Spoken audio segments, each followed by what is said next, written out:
Chapitre 1er de Aventure d'Alice au pays des merveilles. Au fond du terrier. Alice, assise auprès de sa sœur sur le gazon, commençait à s'ennuyer de rester là à ne rien faire.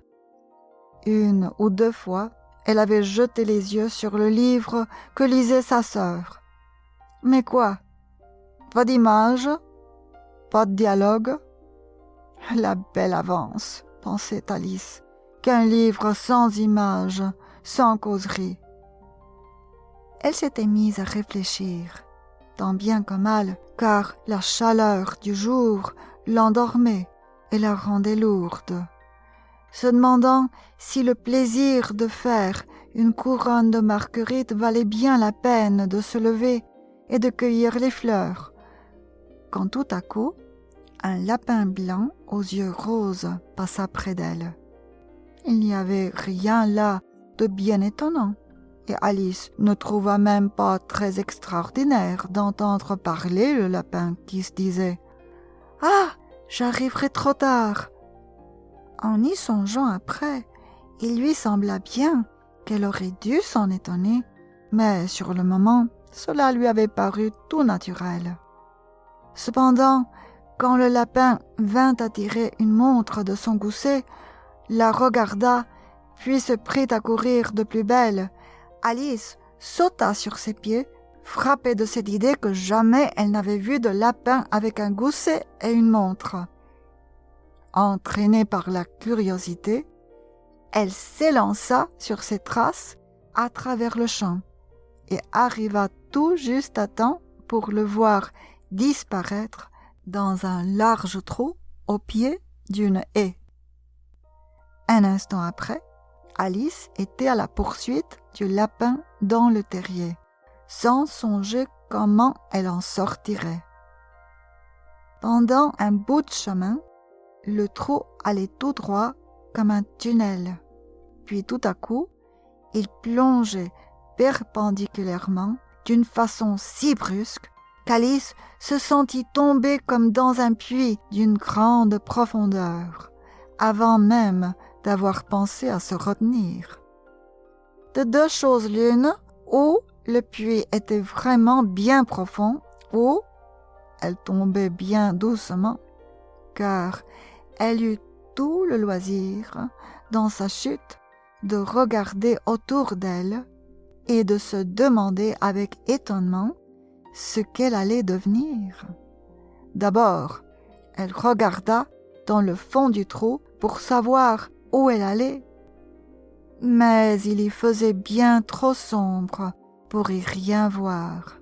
Ensuite, elle porta les yeux sur les parois du puits et s'aperçut qu'elles étaient garnies d'armoires et d'étagères.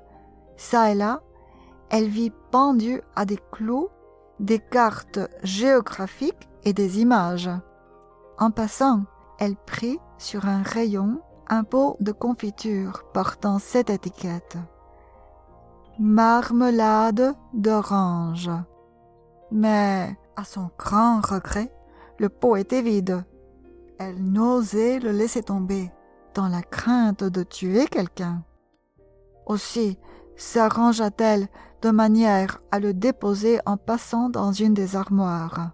« Certes, dit Alice, après une chute pareille, je ne me moquerai pas mal de dégringoler l'escalier. Comme ils vont me trouver brave chez nous. Je tomberai du haut des toits que je ne ferai pas entendre une plainte, ce qui était bien probable. Tombe, tombe, tombe. Cette chute n'en finira donc pas. Je suis curieuse de savoir combien de milles j'ai déjà fait, dit-elle tout haut. Je dois être bien près du centre de la Terre. Voyons donc. Cela serait à 4000 milles de profondeur, il me semble.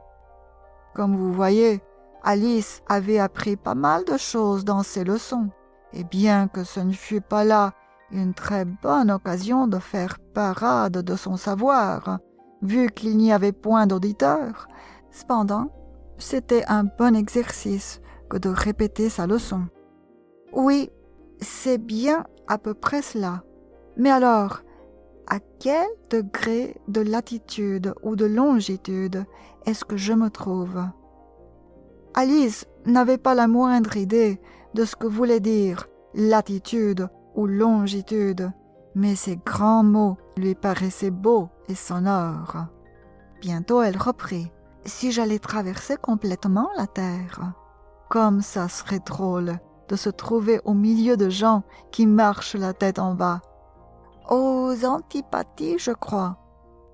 Elle n'était pas fâchée cette fois qu'il n'y eut personne là pour l'entendre, car ce mot ne lui faisait pas l'effet d'être bien juste. Mais j'aurais alors demandé le nom du pays. « Pardon, madame, est-ce ici la Nouvelle-Zambie ou l'Australie ?» En même temps, elle essaya de faire la révérence. Quelle idée! Faire la révérence en l'air. Dites-moi un peu, comment vous y prendriez-vous? Quelle petite ignorante, pensera la dame, quand je lui ferai cette question. Non, il ne faut pas demander cela. Peut-être le verrai-je écrit quelque part. Tombe, tombe, tombe. Donc Alice, faute d'avoir rien de mieux à faire, se remit à se parler. Dinah remarquera mon absence ce soir, bien sûr. Dinah, c'était son chat. Pourvu qu'on n'oublie pas de lui donner sa jatte de lait à l'heure du thé. Dinah, ma minette, que n'es-tu ici avec moi? Il n'y a pas de souris dans les airs, j'en ai bien peur.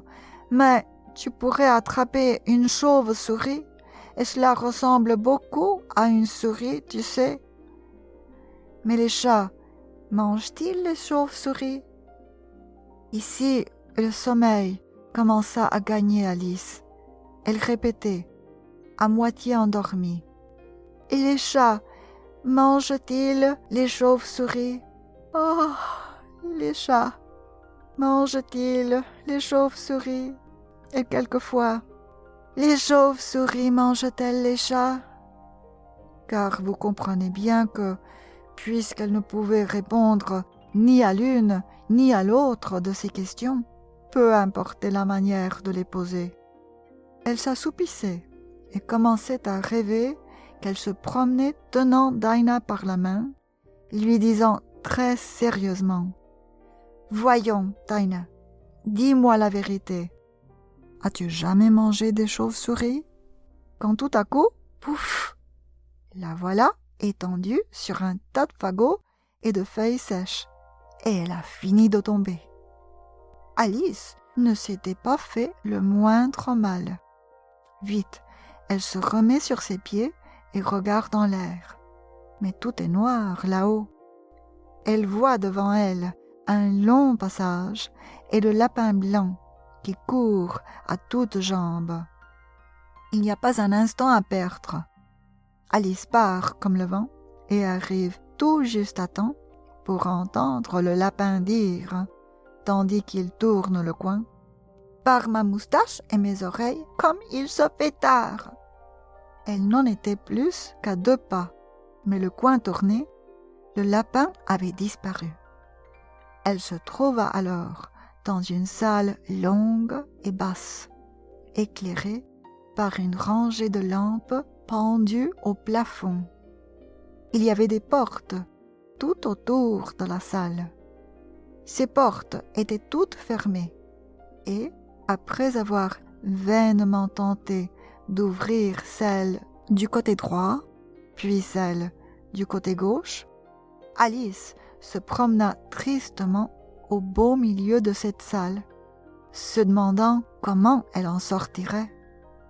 Tout à coup, elle rencontra sur son passage une petite table à 3 pieds en verre massif et rien dessus qu'une toute petite clé d'or. Alice pensa aussitôt que ce pouvait être celle d'une des portes, mais hélas, soit que les serrures fussent trop grandes, soit que la clé fût trop petite, elle ne put toujours en ouvrir aucune. Cependant, ayant fait un second tour, elle aperçut un rideau placé très bas et qu'elle n'avait pas vu d'abord. Par derrière se trouvait encore une petite porte à peu près 15 pouces de haut. Elle essaya la petite clé d'or à la serrure, et à sa grande joie, il se trouva qu'elle y allait à merveille. Alice ouvrit la porte et vit qu'elle conduisait dans un étroit passage à peine plus large qu'un trou à rats. Elle s'agenouilla et, jetant les yeux le long du passage, découvrit le plus ravissant jardin du monde. Oh, qu'il lui tardait de sortir de cette salle ténébreuse et d'errer au milieu de ces carrés de fleurs brillantes, de ces fraîches fontaines. Mais sa tête ne pouvait même pas passer par la porte. Et quand même ma tête y passerait, pensait Alice, à quoi cela servirait-il sans mes épaules? Oh, que je voudrais donc avoir la faculté de me fermer comme un télescope. Ça se pourrait peut-être, si je savais comment m'y prendre. Il lui était déjà arrivé tant de choses extraordinaires qu'Alice commençait à croire qu'il n'y en avait guère d'impossible. Comme cela n'avançait à rien de passer son temps à attendre à la petite porte, elle retourna vers la table, espérant presque y trouver une autre clé, ou tout au moins quelques grimoires donnant les règles à suivre pour se fermer comme un télescope. Cette fois, elle trouva sur la table une petite bouteille, qui certes n'était pas là tout à l'heure. Au cou de cette petite bouteille était attachée une étiquette en papier avec ces mots « Buvez-moi » admirablement imprimés en grosses lettres. C'est bien facile à dire « Buvez-moi », mais Alice était trop fine pour obéir à l'aveuglette. « Examinons d'abord, dit-elle, et voyons s'il y a écrit dessus poison ou non. » Car elle avait lu, dans de jolis petits contes, que des enfants avaient été brûlés, dévorés par des bêtes féroces, et qu'il leur était arrivé d'autres choses très désagréables. Tout cela pour ne s'être pas souvenu des instructions bien simples que leur donnaient leurs parents. Par exemple, que le tisonnier chauffé à blanc brûle les mains qui le tiennent trop longtemps, que si on se fait au doigt une coupure profonde, il saigne d'ordinaire. Et elle n'avait point oublié que si l'on boit immodérément d'une bouteille marquée poison, cela ne manque pas de brouiller le cœur tôt ou tard. Cependant, comme cette bouteille n'était pas marquée poison, Alice se hasarda à en goûter le contenu, et le trouvant fort bon, au fait, c'était comme un mélange de tarte aux cerises, de crème, d'ananas, de dinde truffée, de nougat et de rôti au beurre. Elle eut bientôt tout avalé. « Je me sens toute drôle, » dit Alice. « On dirait que je rentre en moi-même et que je me ferme comme un télescope. » C'est bien ce qui arrivait en effet. Elle n'avait plus que 10 pouces de haut, et un éclair de joie passa sur son visage à la pensée qu'elle était maintenant de la grandeur voulue pour pénétrer par la petite porte dans ce beau jardin. Elle attendit pourtant quelques minutes pour voir si elle allait rapetisser encore. Cela lui faisait bien un peu peur. « Songez donc, se disait Alice, je pourrais bien finir par m'éteindre comme une chandelle. Que deviendrais-je alors ?» Et elle cherchait à s'imaginer l'air que pouvait avoir la flamme d'une chandelle éteinte, car elle ne se rappelait pas avoir jamais rien vu de la sorte. Un moment après, voyant qu'il ne se passait plus rien, elle se décida à aller de suite au jardin. Mais hélas, pauvre Alice, en arrivant à la porte, elle s'aperçut qu'elle avait oublié la petite clé d'or. Elle revint sur ses pas pour la prendre sur la table. Bah, impossible d'atteindre à la clé qu'elle voyait bien clairement à travers le verre. Elle fit alors tout son possible pour grimper le long d'un des pieds de la table. Mais il était trop glissant, et enfin, épuisée de fatigue, la pauvre enfant s'assit et pleura.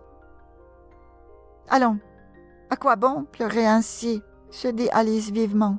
« Je vous conseille, mademoiselle, de cesser tout de suite. » Elle avait pour habitude de se donner de très bons conseils, bien qu'elle les suivît rarement, et quelquefois elle se grondait si fort que les larmes lui en venaient aux yeux. Une fois même, elle s'était donné des tapes pour avoir triché dans une partie de croquet qu'elle jouait toute seule, car cette étrange enfant aimait beaucoup à faire 2 personnages. Mais, pensa la pauvre Alice, il n'y a plus moyen de faire 2 personnages, à présent qu'il me reste à peine de quoi en faire un. Elle aperçut alors une petite boîte en verre qui était sous la table, l'ouvrit et y trouva un tout petit gâteau sur lequel les mots « Mangez-moi » étaient admirablement tracés avec des raisins de Corinthe. « Tiens, je vais le manger, » dit Alice. « Si cela me fait grandir, je pourrai atteindre à la clé. Si cela me fait rapetisser, je pourrai ramper sous la porte. D'une façon ou de l'autre, je pénétrerai dans le jardin. Et alors, arrive que pourra. » Elle mangea donc un petit morceau du gâteau et, portant sa main sur sa tête, elle se dit tout inquiète. « Lequel est-ce ?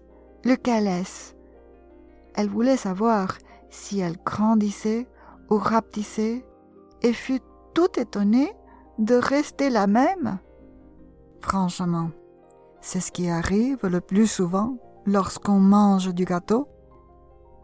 Mais Alice avait tellement pris l'habitude de s'attendre à des choses extraordinaires que cela lui paraissait ennuyeux et stupide de vivre comme tout le monde. Aussi, elle se remit à l'œuvre et eut bien vite fait disparaître le gâteau. Chapitre 2 de Aventure d'Alice au pays des merveilles, la mare aux larmes. De plus très curieux en plus très curieux, s'écria Alice. Sa surprise était si grande qu'elle ne pouvait s'exprimer correctement. Voilà que je m'allonge comme le plus grand télescope qui fut jamais. Adieu mes pieds. Elle venait de baisser les yeux, et ses pieds lui semblaient s'éloigner à perte de vue. Oh, mes pauvres petits pieds!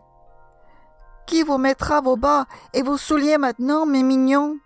Quant à moi, je ne le pourrai certainement pas. Je serai bien trop loin pour m'occuper de vous. Arrangez-vous du mieux que vous pourrez. Il faut cependant que je sois bonne pour eux, pensa Alice. Sans cela, ils refuseront peut-être d'aller du côté que je voudrais. Ah, je sais ce que je ferai. Je leur donnerai une belle paire de bottines à Noël. Puis, elle chercha dans son esprit comment elle s'y prendrait. Il faudra les envoyer par le messager, pensa-t-elle. Quelle étrange chose d'envoyer des présents à ses pieds. Et l'adresse donc, c'est cela qui sera drôle. À monsieur, le pied droit d'Alice. Tapis du foyer, près le garde-feu, de la part de mademoiselle Alice. Oh, que d'enfantillage, je dis là. Au même instant, sa tête heurta contre le plafond de la salle. C'est qu'elle avait alors un peu plus de 9 pieds de haut. Vite, Elle saisit la petite clé d'or et courut à la porte du jardin. Pauvre Alice, c'est tout ce qu'elle put faire, après s'être étendue de tout son long sur le côté, que de regarder du coin de l'œil dans le jardin. Quant à traverser le passage, il n'y fallait plus songer. Elle s'assit donc et se remit à pleurer. « Quelle honte !» dit Alice. « Une grande fille comme vous !» Grande était bien le mot. Pleurer de la sorte. « Allons, finissez, vous dis-je. » Mais elle continua de pleurer, versant des torrents de larmes, si bien qu'elle se vit à la fin entourée d'une grande mare, profonde d'environ 4 pouces, et s'étendant jusqu'au milieu de la salle. Quelque temps après, elle entendit un petit bruit de pas dans le lointain. Vite, elle s'essuya les yeux pour voir ce que c'était. C'était le lapin blanc, en grande toilette, tenant d'une main une paire de gants paille et de l'autre un large éventail. Il accourait tout affairé, marmottant entre ses dents. « Oh, la duchesse, elle sera dans une belle colère si je l'ai fait attendre. » Alice se trouvait si malheureuse qu'elle était disposée à demander secours au premier venu.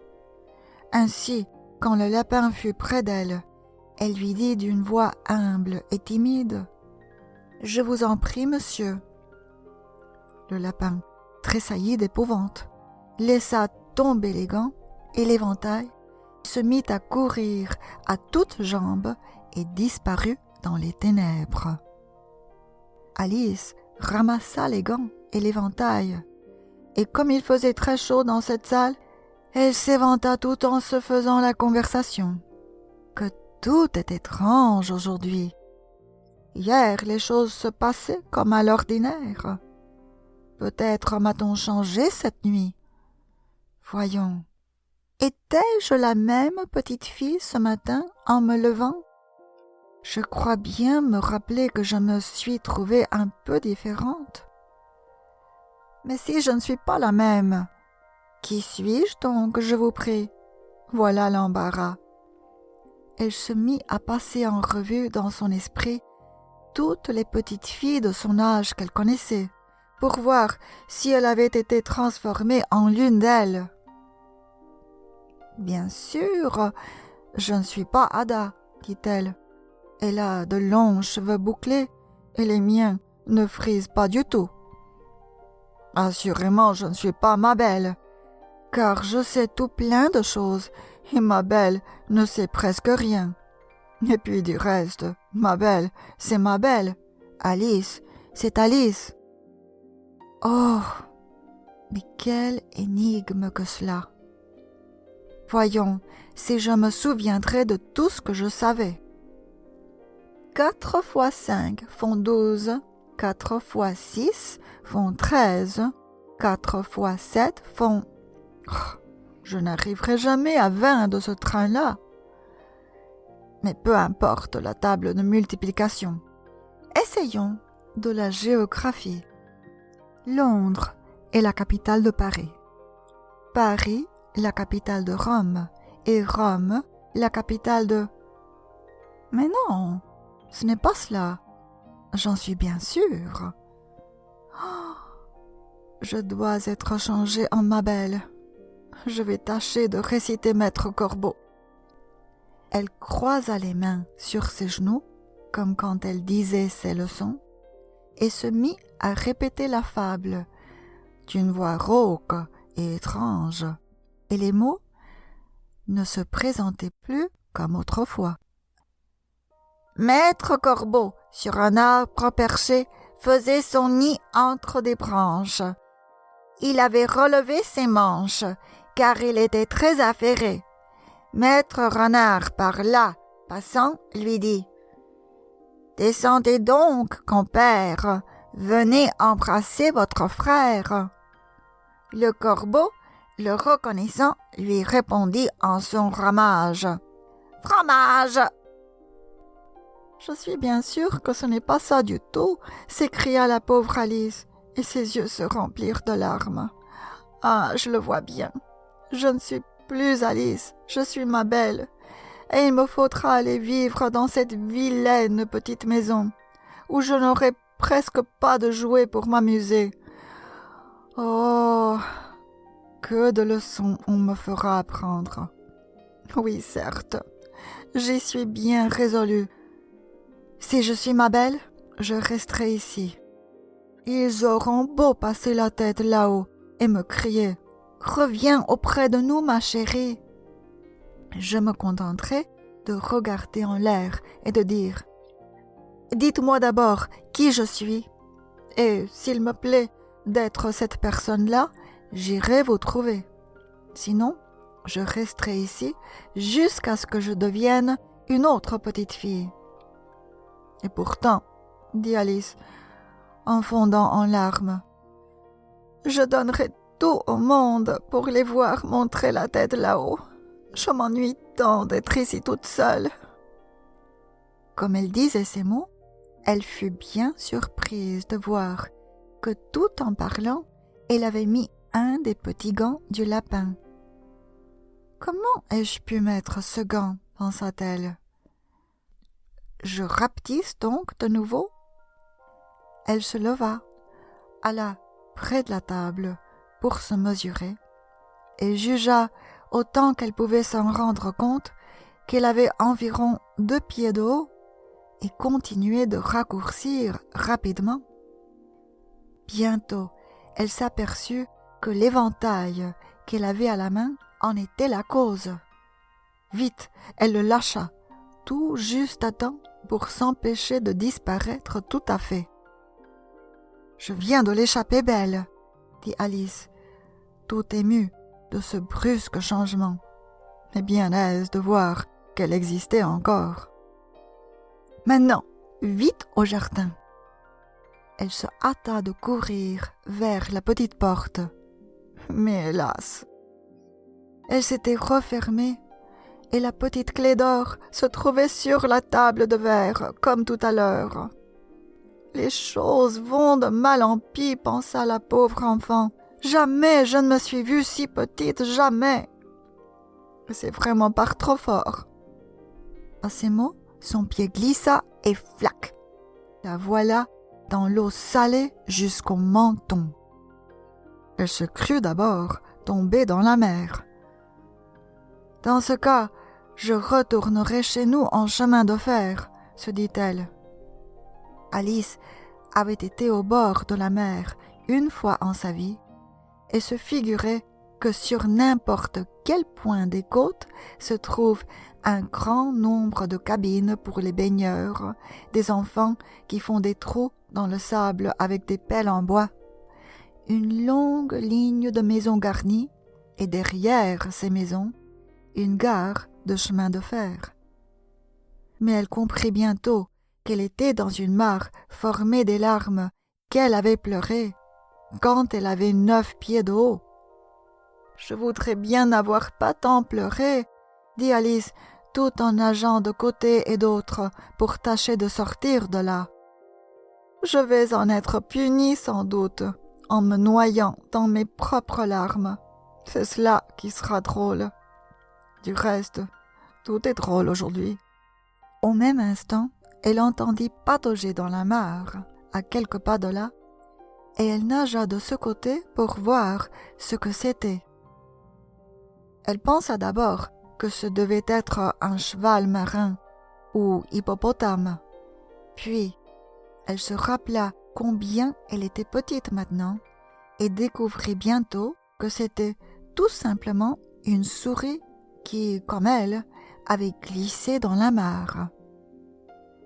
Si j'adressais la parole à cette souris?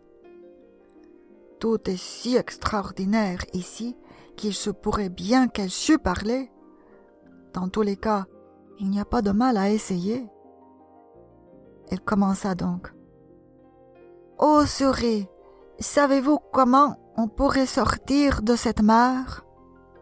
Je suis bien fatiguée de nager, ô souris. » Alice pensait que c'était là la bonne manière d'interpeller une souris. Pareille chose ne lui était jamais arrivée, mais elle se souvenait d'avoir vu dans la grammaire latine de son frère la souris, de la souris, à la souris, aux souris. La souris la regarda d'un air inquisiteur. Alice crut même la voir cligner un de ses petits yeux, mais elle ne dit mot. Peut-être ne comprend-elle pas cette langue, dit Alice. C'est sans doute une souris étrangère nouvellement débarquée. Je vais essayer de lui parler italien. Dove è il mio gatto? C'étaient là les premiers mots de son livre de dialogue. Et la souris fit un bond hors de l'eau et parut trembler de tous ses membres. « Oh ! Mille pardons !» s'écria vivement Alice, qui craignait d'avoir fait de la peine au pauvre animal. « J'oubliais que vous n'aimez pas les chats. »« Aimer les chats ?» cria la souris d'une voix perçante et colère. « Et vous? Les aimeriez-vous si vous étiez à ma place ?»« Non, sans doute, » dit Alice d'une voix caressante pour l'apaiser. « Ne vous fâchez pas. Pourtant, je voudrais bien vous montrer Dinah, notre chatte. Oh, si vous la voyiez, je suis sûre que vous prendriez de l'affection pour les chats. Dinah est si douce et si gentille. » Tout en nageant nonchalamment dans la mare et parlant moitié à part soi, moitié à la souris, Alice continua. Elle se tient si gentiment auprès du feu à faire son rouet, à se lécher les pattes et à se débarbouiller. Son poil est si doux à caresser. Et comme elle attrape bien les souris. « Oh, pardon !» dit encore Alice, car cette fois, le poil de la souris s'était tout hérissé, et on voyait bien qu'elle était fâchée tout de bon. « Nous n'en parlerons plus, si cela vous fait de la peine. »« Nous, dites-vous » s'écria la souris, en tremblant de la tête à la queue. « Comme si moi je parlais jamais de pareilles choses. Dans notre famille, on a toujours détesté les chats. Viles créatures sans foi ni loi. Que je ne vous en entende plus parler. » « Eh bien non, » dit Alice, qui avait hâte de changer la conversation. « Est-ce que vous aimez les chiens ?» La souris ne répondit pas. Et Alice dit vivement. « Il y a tout près de chez nous un petit chien bien mignon que je voudrais vous montrer. C'est un petit terrier aux yeux vifs avec de longs poils bruns frisés. Il rapporte très bien. Il se tient sur ses deux pattes de derrière et fait le beau pour avoir à manger. Enfin, il fait tant de tours que j'en oublie plus de la moitié. Il appartient à un fermier qui ne le donnerait pas pour 1000 francs, tant il lui est utile. Il tue tous les rats et aussi... Oh !» reprit Alice d'un ton chagrin. « Voilà que je vous ai encore offensé. » En effet, la souris s'éloignait en nageant de toutes ses forces, si bien que l'eau de la mare en était toute agitée. Alice la rappela doucement. « Ma petite souris, revenez, je vous en prie. Nous ne parlerons plus ni de chiens ni de chats, puisque vous ne les aimez pas. » À ces mots, la souris fit volte-face et se rapprocha tout doucement. Elle était toute pâle. De colère, pensait Alice. La souris dit d'une voix basse et tremblante. « Gagnons la rive, je vous conterai mon histoire, et vous verrez pourquoi je hais les chats et les chiens. » Il était grand temps de s'en aller, car la mare se couvrait d'oiseaux et de toutes sortes d'animaux qui y étaient tombés. Il y avait un canard, un dodo, un lori, un aiglon et d'autres bêtes extraordinaires. Alice prit les devants et toute la troupe nagea vers la rive. Chapitre 3 de Aventure d'Alice au pays des merveilles. La course cocasse. Ils formaient une assemblée bien grotesque, ces êtres singuliers réunis sur le bord de la mare. Les uns avaient leurs plumes tout en désordre, les autres le poil plaqué contre le corps. Tous étaient trempés, de mauvaise humeur et fort mal à l'aise. Comment faire pour nous sécher ? Ce fut la première question, cela va sans dire. Au bout de quelques instants, il sembla tout naturel à Alice de causer familièrement avec ces animaux, comme si elle les connaissait depuis son berceau.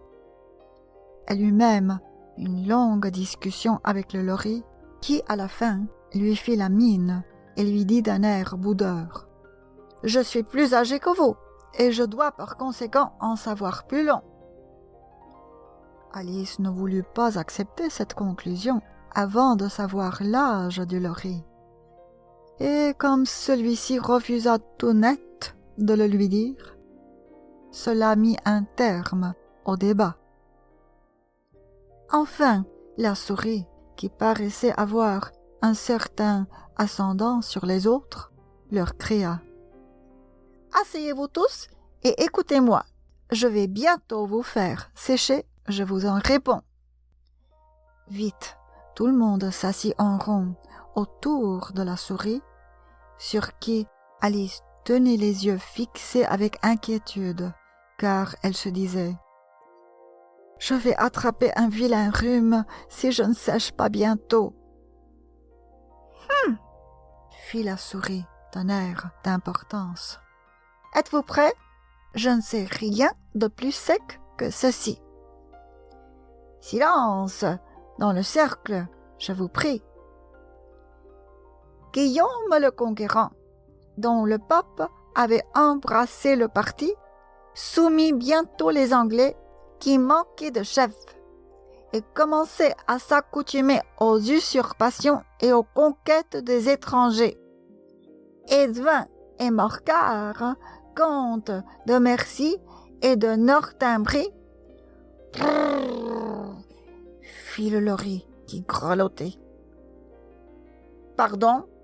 demanda la souris en fronçant le sourcil, mais fort poliment.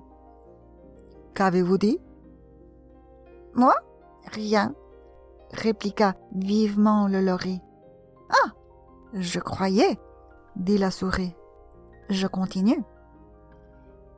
Edwin et Morcar, comtes de Mercie et de Northumbrie, se déclarèrent en sa faveur, et Stigand, l'archevêque patriote de Cantorbéry, trouva cela. « Trouva quoi ?» dit le canard.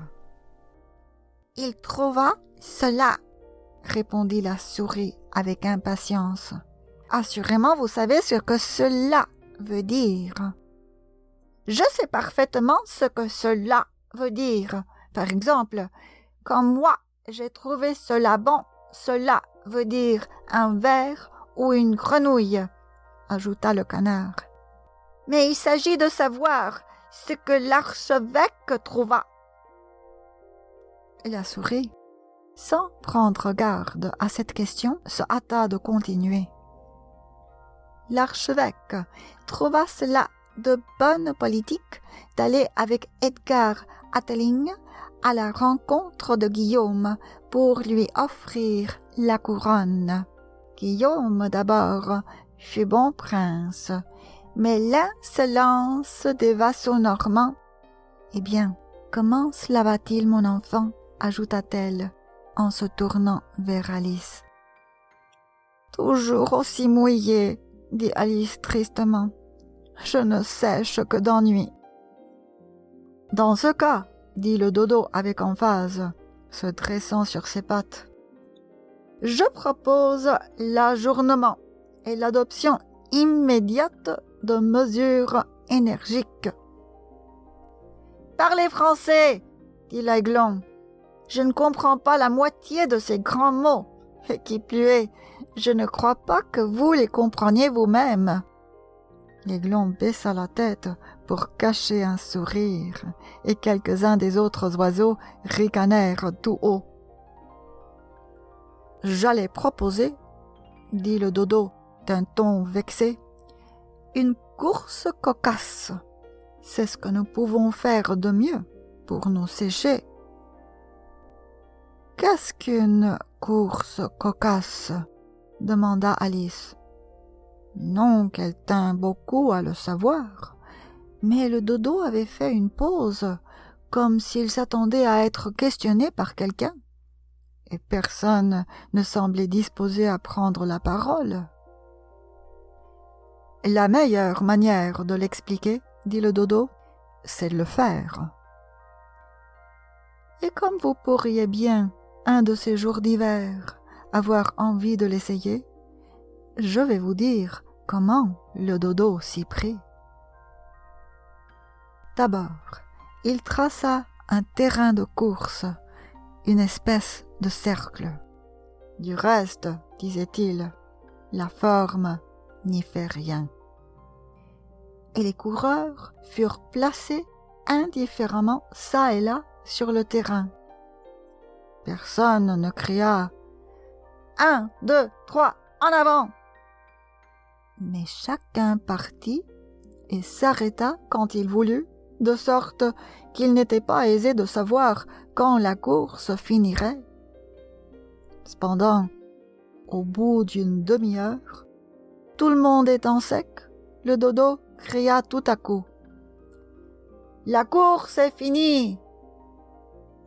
Et les voilà tous haletants qui entourent le dodo et lui demandent « Qui a gagné ?» Cette question donna bien à réfléchir au dodo. Il resta longtemps assis, un doigt appuyé sur le front, pose ordinaire de Shakespeare dans ses portraits, tandis que les autres attendaient en silence. Enfin, le dodo dit « Tout le monde a gagné et tout le monde aura un prix. » « Mais qui donnera les prix ?»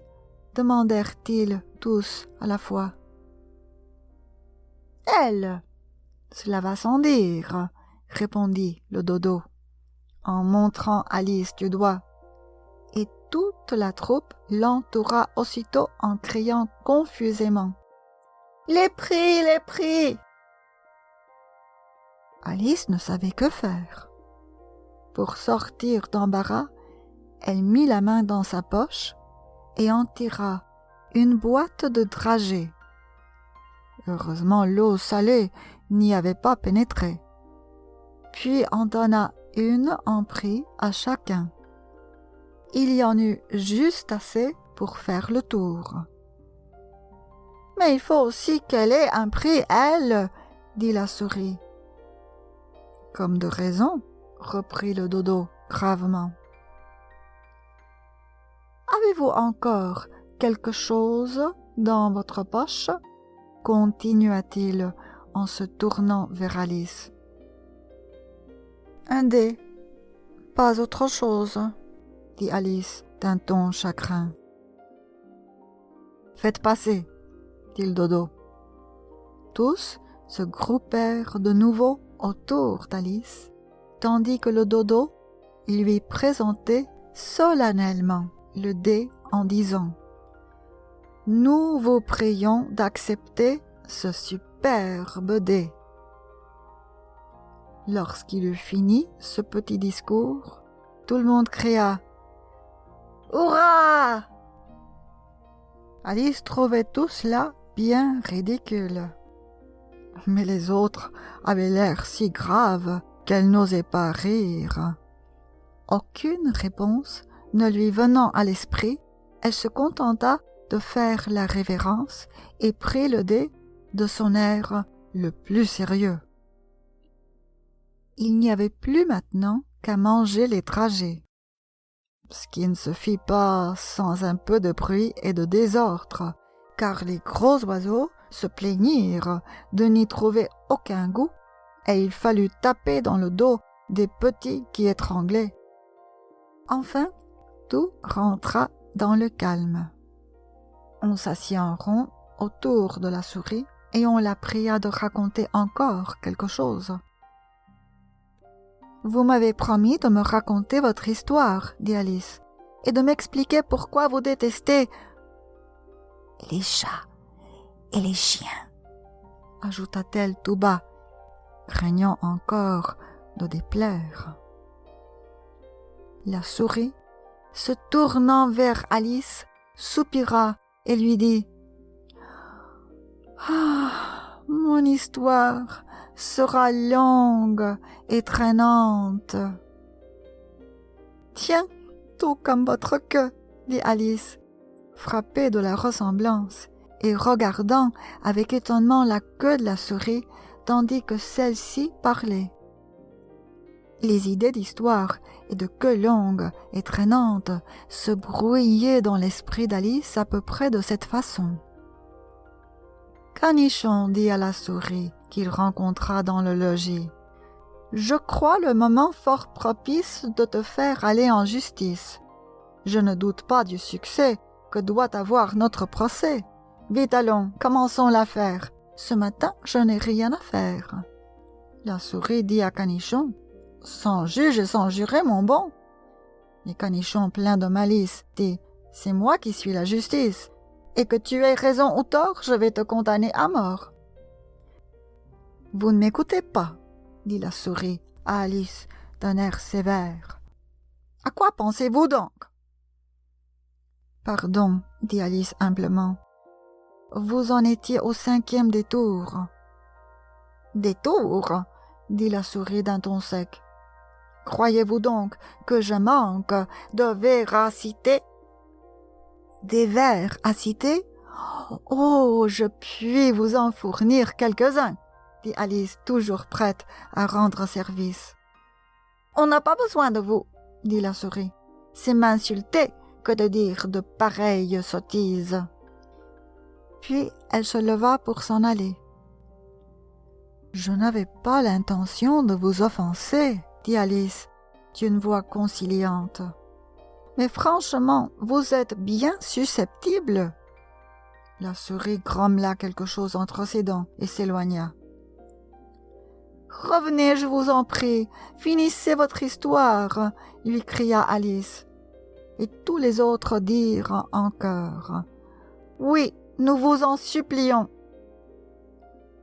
Mais la souris, secouant la tête, ne s'en alla que plus vite. « Ah, quel dommage qu'elle ne soit pas restée, » dit en soupirant le lori, sitôt que la souris eut disparu. Un vieux crabe, profitant de l'occasion, dit à son fils, « Mon enfant, que cela vous serve de leçon et vous apprenne à ne vous emporter jamais. »« Taisez-vous donc, papa, » dit le jeune crabe d'un ton aigre.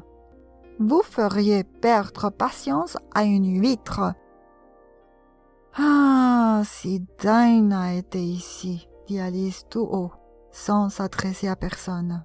« C'est elle qui l'aurait bientôt ramené. »« Et qui est Dinah, s'il n'y a pas d'indiscrétion à le demander ?» dit le lori. Alice répondit avec empressement, car elle était toujours prête à parler de sa favorite. « Dinah, c'est notre chatte. Si vous saviez comme elle attrape bien les souris, et si vous la voyiez courir après les oiseaux, aussitôt vue, aussitôt croquée. » Ces paroles produisirent un effet singulier sur l'assemblée. Quelques oiseaux s'enfuirent aussitôt. Une vieille pie, s'enveloppant avec soin, murmura, « Il faut vraiment que je rentre chez moi. L'air du soir ne vaut rien pour ma gorge. » Et un canari cria à ses petits d'une voix tremblante, « Venez, mes enfants, il est grand temps que vous vous mettiez au lit. » Enfin, sous un prétexte ou sous un autre, chacun sait ce qui va. Et Alice, se trouva bientôt seule. « Oh, je voudrais bien n'avoir pas parlé de Dinah, se dit-elle tristement. Personne ne l'aime ici, et pourtant, c'est la meilleure chatte du monde. Oh, chère Dinah, te reverrai-je jamais ?» Ici, la pauvre Alice se reprit à pleurer. Elle se sentait seule, triste et abattue. Au bout de quelque temps, elle entendit au loin un petit bruit de pas. Elle s'empressa de regarder, espérant que la souris avait changé d'idée et revenait finir son histoire. Chapitre 4 de Aventure d'Alice au pays des merveilles. L'habitation du lapin blanc. C'était le lapin blanc qui revenait en trottinant et qui cherchait de tous côtés, d'un air inquiet, comme s'il avait perdu quelque chose. Alice l'entendit qui marmottait. « La duchesse, la duchesse, oh mes pauvres pattes, oh ma robe et mes moustaches, elle me fera guillotiner aussi vrai que des furets sont des furets. Où pourrais-je bien les avoir perdus ?» Alice devina tout de suite qu'il cherchait l'éventail et la paire de gants paille, et comme elle avait bon cœur, elle se mit à les chercher aussi, mais pas moyen de les trouver. Du reste, depuis son bain dans la mare aux larmes, tout était changé. La salle, la table de verre et la petite porte avaient complètement disparu. Bientôt le lapin aperçut Alice qui furetait. Il lui cria d'un ton d'impatience. « Eh bien, Marianne, que faites-vous ici ? Courez vite à la maison me chercher une paire de gants et un éventail. Allons, dépêchons-nous !» Alice eut si grand-peur qu'elle se mit aussitôt à courir dans la direction qu'il indiquait, sans chercher à lui expliquer qu'il se trompait. « Il m'a pris pour sa bonne, » se disait-elle en courant. « Comme il sera étonné quand il saura qui je suis. Mais je ferai bien de lui porter ses gants et son éventail, c'est-à-dire si je les trouve. » Ce disant, elle arriva en face d'une petite maison et vit sur la porte une plaque en cuivre avec ces mots « Jean Lapin ». Elle monta l'escalier, entra sans frapper, tout en tremblant de rencontrer la vraie Marianne et d'être mise à la porte avant d'avoir trouvé les gants et l'éventail. « Que c'est drôle, se dit Alice, de faire des commissions pour un lapin. Bientôt ce sera Dinah qui m'enverra en commission. » Elle se prit alors à imaginer comment les choses se passeraient. « Mademoiselle Alice, venez ici tout de suite vous apprêter pour la promenade. »« Dans l'instant, ma bonne. Il faut d'abord que je veille sur ce trou jusqu'à ce que Dinah revienne, pour empêcher que la souris ne sorte. »« Mais je ne pense pas, continua Alice, qu'on garderait Dinah à la maison si elle se mettait dans la tête de commander comme cela aux gens. » Tout en causant ainsi, Alice était entrée dans une petite chambre bien rangée, et comme elle s'y attendait, sur une petite table dans l'embrasure de la fenêtre, elle vit un éventail et 2 ou 3 paires de gants de chevreau tout petits. Elle en prit une paire, ainsi que l'éventail, et allait quitter la chambre lorsqu'elle aperçut, près du miroir, une petite bouteille. Cette fois, il n'y avait pas l'inscription « Buvez-moi », ce qui n'empêcha pas Alice de la déboucher et de la porter à ses lèvres. « Il m'arrive toujours quelque chose d'intéressant, se dit-elle, lorsque je mange ou que je bois. Je vais voir un peu l'effet de cette bouteille. J'espère bien qu'elle me fera regrandir, car je suis vraiment fatiguée de n'être qu'une petite nabote. » C'est ce qui arriva en effet, et bien plus tôt qu'elle ne s'y attendait. Elle n'avait pas bu la moitié de la bouteille que sa tête touchait au plafond et qu'elle fut forcée de se baisser pour ne pas se casser le cou.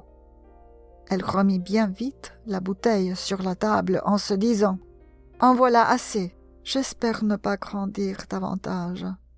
Je ne puis déjà plus passer par la porte. Oh, je voudrais bien n'avoir pas tant bu. Hélas, il était trop tard. Elle grandissait, et eut bientôt à se mettre à genoux sur le plancher. Mais un instant après, il n'y avait même plus assez de place pour rester dans cette position, et elle essaya de se tenir étendue par terre, un coude contre la porte et l'autre bras passé autour de sa tête. Cependant, comme elle grandissait toujours, elle fut obligée, comme dernière ressource, de laisser pendre un de ses bras par la fenêtre et d'enfoncer un pied dans la cheminée en disant « À présent, c'est tout ce que je peux faire, quoi qu'il arrive. Que vais-je devenir ?» Heureusement pour Alice, la petite bouteille magique avait alors produit tout son effet, et elle cessa de grandir. Cependant, sa position était bien gênante, et comme il ne semblait pas y avoir la moindre chance qu'elle pût jamais sortir de cette chambre, il n'y a pas à s'étonner qu'elle se trouvât bien malheureuse. C'était bien plus agréable chez nous, pensa la pauvre enfant. Là, du moins, je ne passais pas mon temps à grandir et à rapetisser, et je n'étais pas la domestique des lapins et des souris. Je voudrais bien n'être jamais descendue dans ce terrier, et pourtant, c'est assez drôle, cette manière de vivre. Je suis curieuse de savoir ce que c'est qui m'est arrivé. Autrefois, quand je lisais des contes de fées, je m'imaginais que rien de tout cela ne pouvait être. Et maintenant, me voilà en pleine féerie. On devrait faire un livre sur mes aventures. Il y aurait de quoi. Quand je serai grande, j'en ferai un, moi. Mais je suis déjà bien grande, dit-elle tristement. En tous les cas, il n'y a plus de place ici pour grandir davantage. Mais alors, pensa Alice, ne serais-je donc jamais plus vieille que je ne le suis maintenant? D'un côté, cela aura ses avantages, ne jamais être une vieille femme. Mais alors, avoir toujours des leçons à apprendre, oh, je n'aimerais pas cela du tout. Oh, Alice, petite folle, se répondit-elle, comment pourriez-vous apprendre des leçons ici? Il y a à peine de la place pour vous. Il n'y en a pas du tout pour vos livres de leçons. Et elle continua ainsi, faisant tantôt les demandes et tantôt les réponses, et établissant sur ce sujet toute une conversation. Mais au bout de quelques instants, elle entendit une voix au dehors et s'arrêta pour écouter. « Marianne, Marianne !» criait la voix. « Allez chercher mes gants, bien vite !» Puis Alice entendit des piétinements dans l'escalier. Elle savait que c'était le lapin qui la cherchait. Elle trembla si fort qu'elle en ébranla la maison, oubliant que maintenant elle était 1000 fois plus grande que le lapin et n'avait rien à craindre de lui. Le lapin, arrivé à la porte, essaya de l'ouvrir. Mais comme elle s'ouvrait en dedans et que le coude d'Alice était fortement appuyé contre la porte, la tentative fut vaine. Alice entendit le lapin qui murmurait « C'est bon, je vais faire le tour et j'entrerai par la fenêtre. » « Je t'en défie, pensa Alice. Elle attendit un peu. Puis, quand elle crut que le lapin était sous la fenêtre, elle étendit le bras tout à coup pour le saisir. Elle ne prit que du vent. Mais elle entendit un petit cri, puis le bruit d'une chute et de vitres cassées, ce qui lui fit penser que le lapin était tombé sur les châssis de quelque serre à concombre. Puis une voix colère, celle du lapin. « Patrice, Patrice, où es-tu » Une voix qu'elle ne connaissait pas répondit. « Voilà, notre maître. Je pêchons la terre pour trouver des pommes. » Pour trouver des pommes, dit le lapin furieux. Viens m'aider à me tirer d'ici. Nouveau bruit de vitres cassées. Dis-moi un peu, Patrice, qu'est-ce qu'il y a là à la fenêtre? Ça, notre maître, c'est un bras. Un bras, imbécile! Qui a jamais vu un bras de cette dimension? Ça bouge toute la fenêtre. Bien sûr, notre maître, mais c'est un bras tout de même. Dans tous les cas, il n'a rien à faire ici. Enlève-moi ça, bien vite. Il se fit un long silence, et Alice n'entendait plus que des chuchotements de temps à autre, comme « Maître, j'osons point. »« Fais ce que je te dis, Capon !» Alice étendit le bras de nouveau, comme pour agripper quelque chose. Cette fois, il y eut 2 petits cris et encore un bruit de vitres cassées. « Que de châssis il doit y avoir là !» pensa Alice. « Je me demande ce qu'ils vont faire à présent. Quant à me retirer par la fenêtre, je le souhaite de tout mon cœur, car je n'ai pas la moindre envie de rester ici plus longtemps. » Il se fit quelques instants de silence. À la fin, Alice entendit un bruit de petits trous, puis le son d'un grand nombre de voix. Elle distingua ces mots. « Où est l'autre échelle? Je n'avais point qu'à en apporter une. C'est Jacques qui a l'autre. Allons, Jacques, apportez ici mon garçon. Dressez-les là au coin. Non! Attachez-les d'abord l'une au bout de l'autre. Elles ne vont pas encore moitié assez haut. Ça fera l'affaire. Ne soyez pas si difficile. Tiens, Jacques, attrape ce bout de corde. Le toit portera-t-il bien? Attention à cette tuile qui ne tient pas. Bon, la voilà qui dégringole. Gare les têtes. Il se fit un grand fracas. Qui a fait cela? Je crois bien que c'est Jacques. Qui est-ce qui va descendre par la cheminée? Pas moi, bien sûr. Allez-y vous. Non, pas vraiment. C'est à vous, Jacques, à descendre. Ohé, Jacques, notre maître dit qu'il faut que tu descendes par la cheminée. Ah, se dit Alice, c'est donc Jacques qui va descendre. Il paraît qu'on met tout sur le dos de Jacques. Je ne voudrais pas pour beaucoup être Jacques. Ce foyer est étroit, certainement, mais je crois bien que je pourrais tout de même lui lancer un coup de pied. Elle retira son pied aussi bas que possible et ne bougea plus jusqu'à ce qu'elle entendît le bruit d'un petit animal. Elle ne pouvait deviner de quelle espèce, qui grattait et cherchait à descendre dans la cheminée, juste au-dessus d'elle, alors se disant « Voilà Jacques, sans doute ». Elle lança un bon coup de pied et attendit pour voir ce qui allait arriver.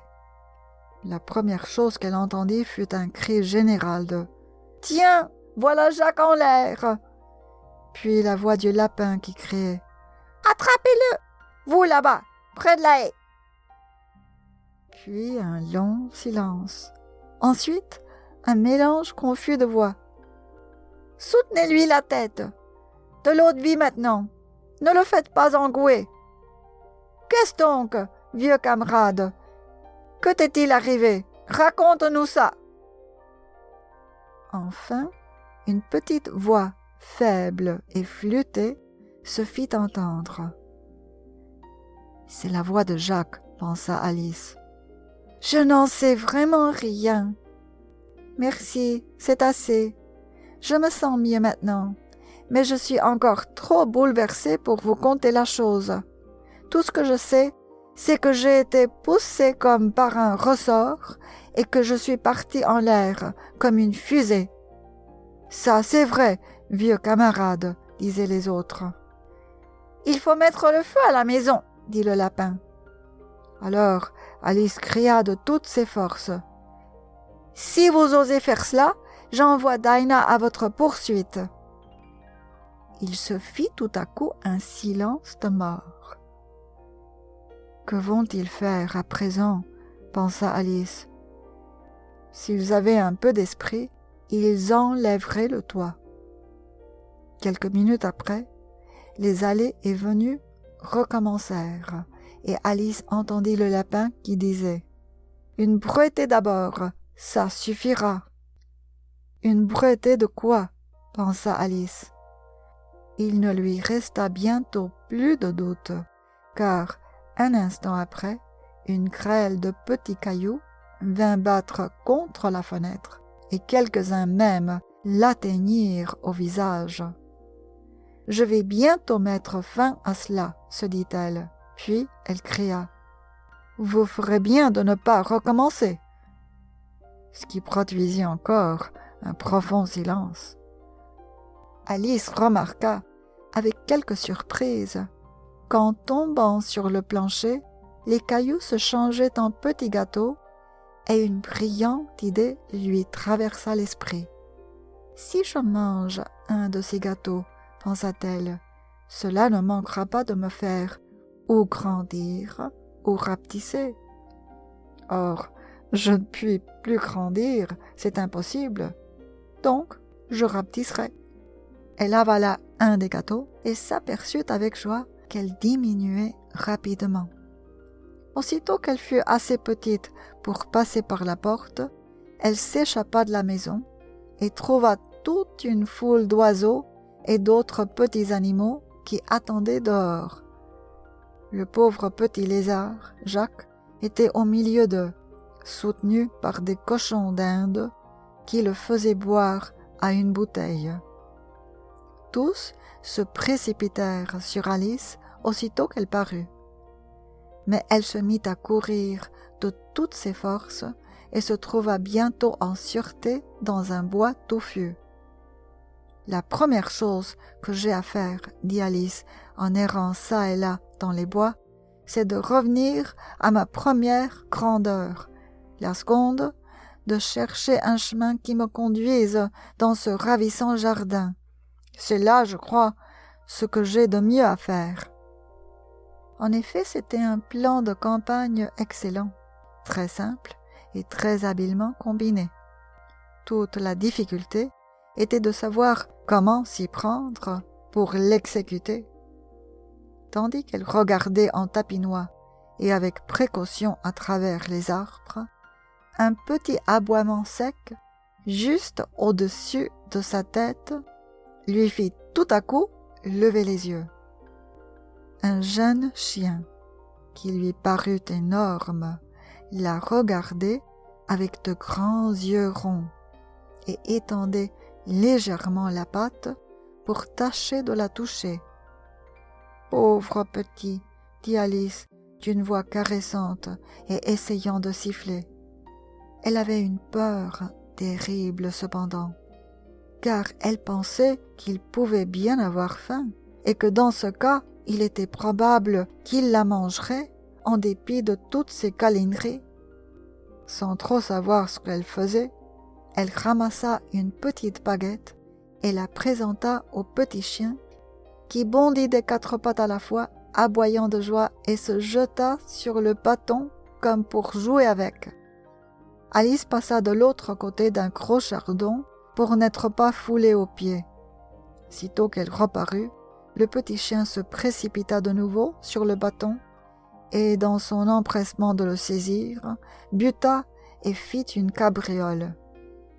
Mais Alice, trouvant que cela ressemblait beaucoup à une partie qu'elle ferait avec un cheval de charrette, et craignant à chaque instant d'être écrasée par le chien, se remit à tourner autour du chardon. Alors le petit chien fit une série de charges contre le bâton. Il avançait un peu chaque fois, puis reculait bien loin en faisant des aboiements rauques. Puis enfin il se coucha à une grande distance de là, tout haletant, la langue pendante et ses grands yeux à moitié fermés. Alice jugea que le moment était venu de s'échapper. Elle prit sa course aussitôt et ne s'arrêta que lorsqu'elle se sentit fatiguée et hors d'haleine, et qu'elle n'entendit plus que faiblement dans le lointain les aboiements du petit chien. C'était pourtant un bien joli petit chien, dit Alice, en s'appuyant sur un bouton d'or pour se reposer et en s'éventant avec une des feuilles de la plante. Je lui aurais volontiers enseigné tout plein de jolis tours si j'avais été assez grande pour cela. Oh, mais j'oubliais que j'avais encore à grandir. Voyons comment faire. Je devrais sans doute boire ou manger quelque chose, mais quoi? Voilà la grande question. En effet, la grande question était bien de savoir quoi. Alice regarda tout autour d'elle, les fleurs et les brins d'herbe. Mais elle ne vit rien qui lui parut bon à boire ou à manger dans les circonstances présentes. Près d'elle poussait un large champignon, à peu près haut comme elle. Lorsqu'elle l'eut examiné par-dessous, d'un côté et de l'autre, par devant et par derrière, l'idée lui vint qu'elle ferait bien de regarder ce qu'il y avait dessus. Elle se dressa sur la pointe des pieds et glissant les yeux par-dessus le bord du champignon, ses regards rencontrèrent ceux d'une grosse chenille bleue assise au sommet, les bras croisés, fumant tranquillement une longue pipe turque, sans faire la moindre attention à elle, ni à quoi que ce fût.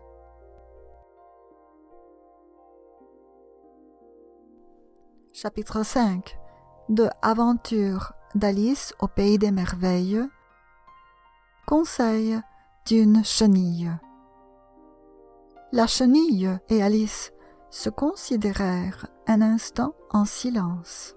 Enfin, la chenille sortit le hookah de sa bouche et lui adressa la parole d'une voix endormie et traînante. « Qui êtes-vous » dit la chenille.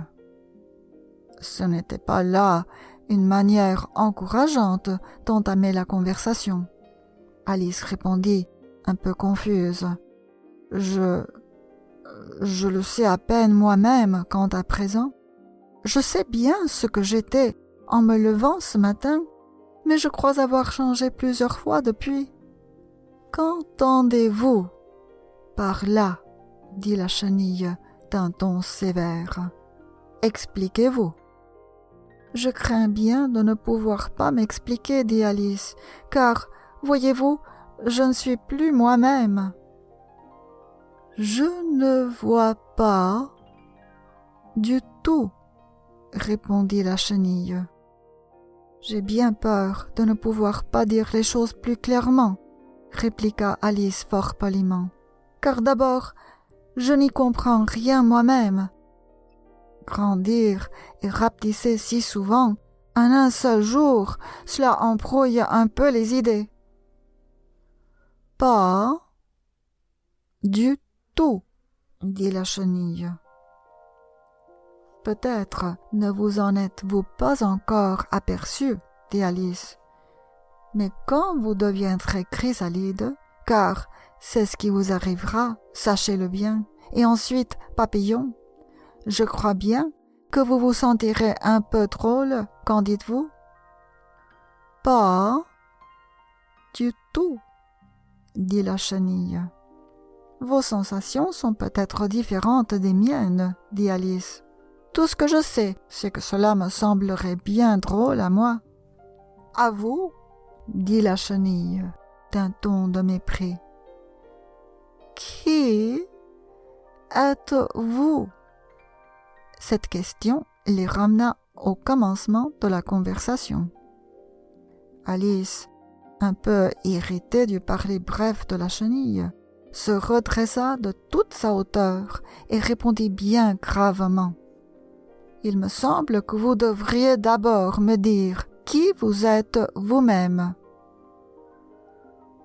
Pourquoi ?» dit la chenille. C'était encore là une question bien embarrassante, et comme Alice ne trouvait pas de bonne raison à donner, et que la chenille avait l'air de très mauvaise humeur, Alice lui tourna le dos et s'éloigna. « Revenez !» lui cria la chenille. « J'ai quelque chose d'important à vous dire. » L'invitation était engageante, assurément. Alice revint sur ses pas. « Ne vous emportez pas, » dit la chenille. « Est-ce tout ?» dit Alice, cherchant à retenir sa colère. « Non, » répondit la chenille. Alice pensa qu'elle ferait tout aussi bien d'attendre, et qu'après tout, la chenille lui dirait peut-être quelque chose de bon à savoir. La chenille continua de fumer pendant quelques minutes sans rien dire. Puis, retirant enfin la pipe de sa bouche, elle se croisa les bras et dit « Ainsi, vous vous figurez que vous êtes changé, hein ?»« Je le crains bien, » dit Alice. « Je ne peux plus me souvenir des choses comme autrefois, et je ne reste pas 10 minutes de suite de la même grandeur. » « De quoi est-ce que vous ne pouvez pas vous souvenir ?» dit la chenille. « J'ai essayé de réciter la fable de Maître Corbeau, mais ce n'était plus la même chose, » répondit Alice d'un ton chagrin. « Récitez. Vous êtes vieux, Père Guillaume, » dit la chenille. Alice croisa les mains et commença. « Vous êtes vieux, Père Guillaume. Vous avez des cheveux tout gris, la tête en bas, Père Guillaume. À votre âge, c'est peu permis. Étant jeune pour ma cervelle, je craignais fort, mon cher enfant. Je n'en ai plus une parcelle, j'en suis bien certain maintenant. Vous êtes vieux, je vous l'ai dit, mais comment donc par cette porte, vous, dont la taille est comme un muit, cabriolez-vous de la sorte? Étant jeune, mon cher enfant, j'avais chaque jointure bonne. Je me frottais de cet onguent. Si vous payez, je vous en donne. Vous êtes vieux, et vous mangez les os comme de la bouillie, et jamais rien ne me laissez. Comment faites-vous, je vous prie?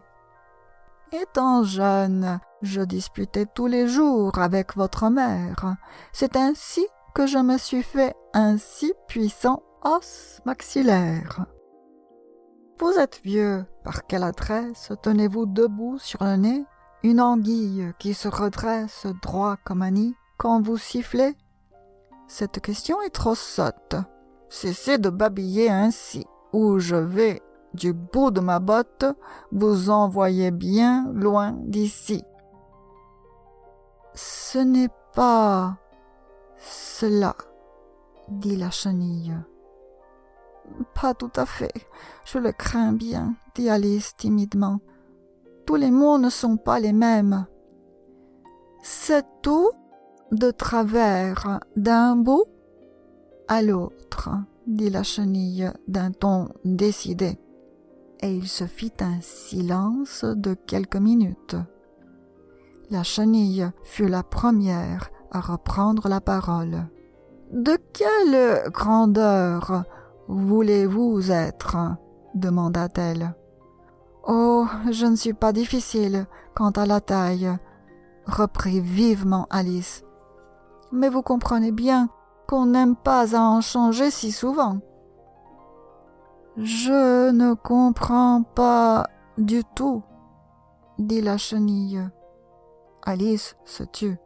Elle n'avait jamais de sa vie été si souvent contredite, et elle sentait qu'elle allait perdre patience. « Êtes-vous satisfaite maintenant ?» dit la chenille. « J'aimerais bien être un petit peu plus grande, si cela vous était égal, » dit Alice. « 3 pouces de haut, c'est si peu. »« C'est une très belle taille, » dit la chenille en colère, se dressant de toute sa hauteur. Elle avait tout juste 3 pouces de haut. « Mais je n'y suis pas habituée, » répliqua Alice d'un ton piteux. « et elle fit cette réflexion. Je voudrais bien que ces gens-là ne fussent pas si susceptibles. Vous finirez par vous y habituer, dit la chenille. Elle remit la pipe à sa bouche et fuma de plus belle. Cette fois, Alice attendit patiemment qu'elle se décidât à parler. Au bout de 2 ou 3 minutes, la chenille sortit le hookah de sa bouche, bâilla 1 ou 2 fois et se secoua. Puis, elle descendit de dessus le champignon, glissa dans le gazon et dit tout simplement en s'en allant. Un côté vous fera grandir et l'autre vous fera rapetisser. Un côté de quoi? L'autre côté de quoi? Pensa Alice. Du champignon, dit la chenille, comme si Alice avait parlé tout haut. Et un moment après, la chenille avait disparu. Alice contempla le champignon d'un air pensif pendant un instant, essayant de deviner quels en étaient les côtés. Et comme le champignon était tout rond, elle trouva la question fort embarrassante. Enfin, elle étendit ses bras tout autour en les allongeant autant que possible et de chaque main enleva une petite partie du bord du champignon. Maintenant, lequel des deux, se dit-elle, et elle grignota un peu du morceau de la main droite pour voir quel effet il produirait. Presque aussitôt, elle reçut un coup violent sous le menton. Il venait de frapper contre son pied. Ce brusque changement lui fit grand-peur, mais elle comprit qu'il n'y avait pas de temps à perdre, car elle diminuait rapidement. Elle se mit donc bien vite à manger un peu de l'autre morceau. Son menton était si rapproché de son pied qu'il y avait à peine assez de place pour qu'elle pût ouvrir la bouche. Elle y réussit enfin et parvint à avaler une partie du morceau de la main gauche. « Voilà enfin ma tête libre, dit Alice, d'un ton joyeux qui se changea bientôt en cri d'épouvante quand elle s'aperçut de l'absence de ses épaules.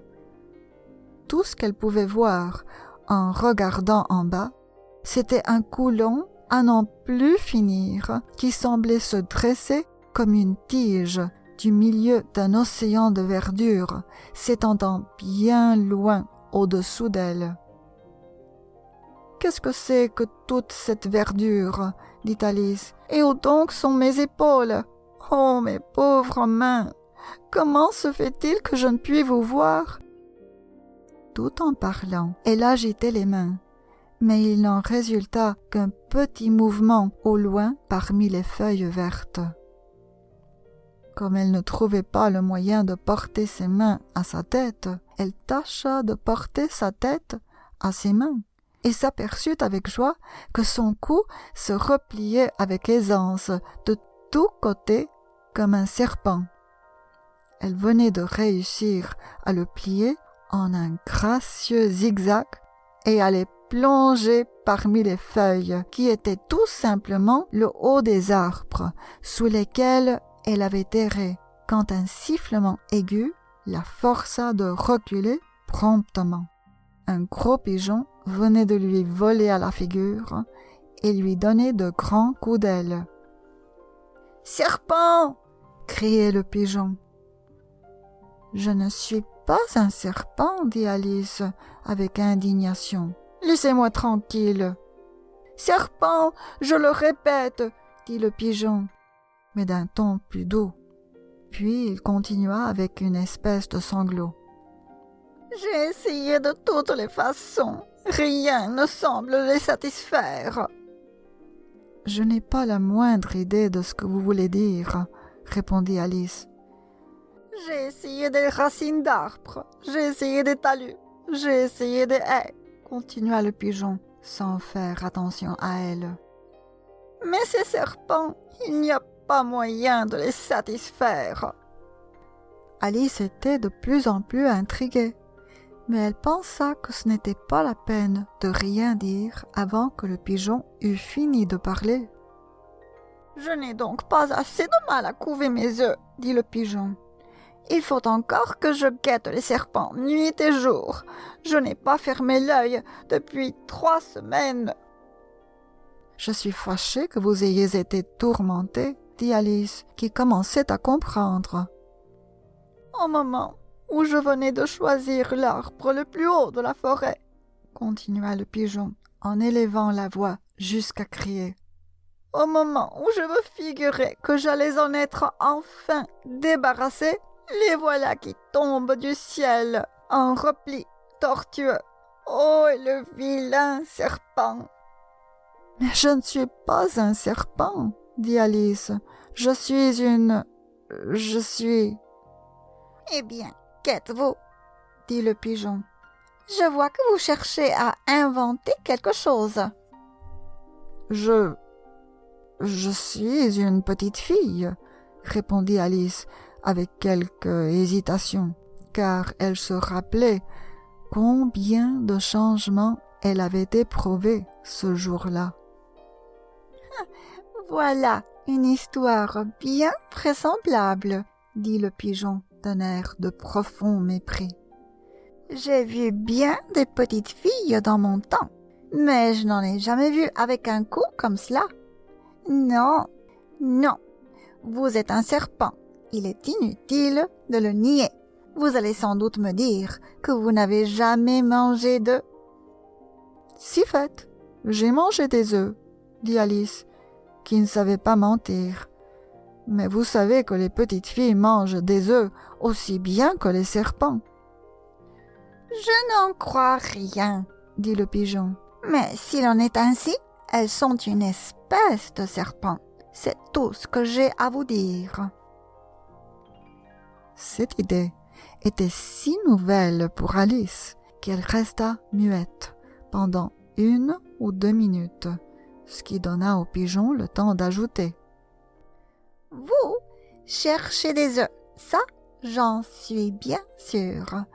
Et alors, que m'importe que vous soyez une petite fille ou un serpent. »« Cela m'importe beaucoup à moi, » dit Alice vivement. « Mais je ne cherche pas d'œufs, justement. Et quand même j'en chercherai, je ne voudrais pas des vôtres. Je ne les aime pas crus. »« Eh bien, allez-vous-en alors, » dit le pigeon d'un ton boudeur en se remettant dans son nid.